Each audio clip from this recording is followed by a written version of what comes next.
I'm Mark Widmer. I'm a professor in the Department of Recreation Management, and I work in the area of therapeutic recreation.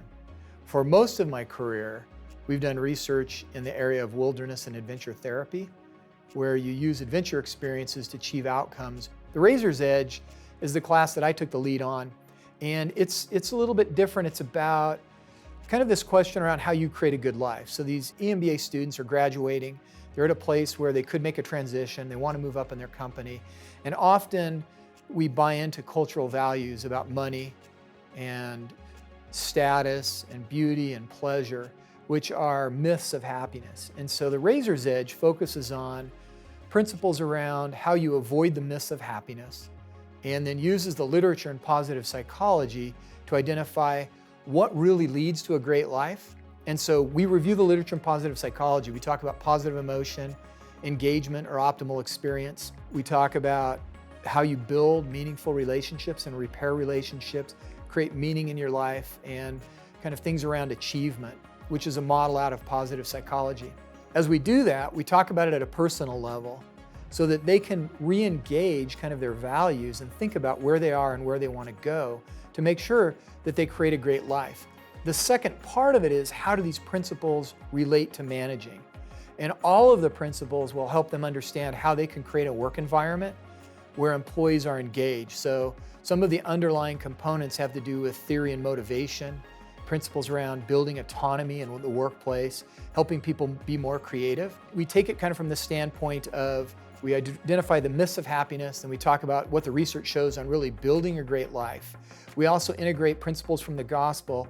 And so some of the other topics that we talk about that aren't exactly out of the model have to do with nature and how tied we are into technology and what that does to us personally to be tied to the internet, to our phones, to media, and the research on nature and the role that that plays in really creating a good life.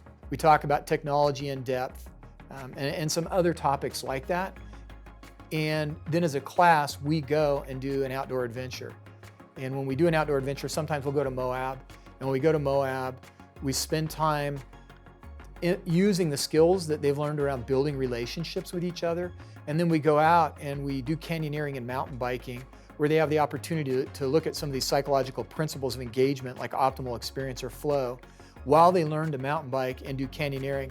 We talk about also kind of some group dynamic issues and issues around humility and vulnerability, which are all principles that lead to a good life. So when we go canyoneering, for example, we'll go down a wash or a narrow that will come to a huge cliff that we rappel off. And it's interesting how people engage that, particularly if they have deep-seated fears of heights. Some of them don't want anybody to know. Others are kind of like, I'm the tough guy. And it provides us a real life opportunity to talk about how people react in terms of maintaining an image and their presence and dealing with their fears, humility and vulnerability, all things that we've talked about in class in real time. And so then we process that as a group. We also give them time alone to disconnect, where they'll spend 30 minutes alone in the wilderness in complete quiet, which many of them haven't done for a long time.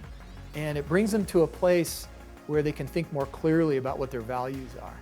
At the end of the class, they write a plan to thrive.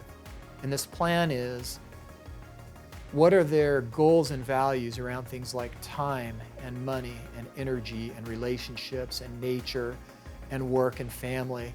And it's to help them to be intentional so that as they move forward in the context of what they've learned around how you create a good life, that they can really be thoughtful about creating a great work environment for themselves and for those that they manage and for their family. And it's a tremendous amount of fun to teach, and the students love it, so it's great.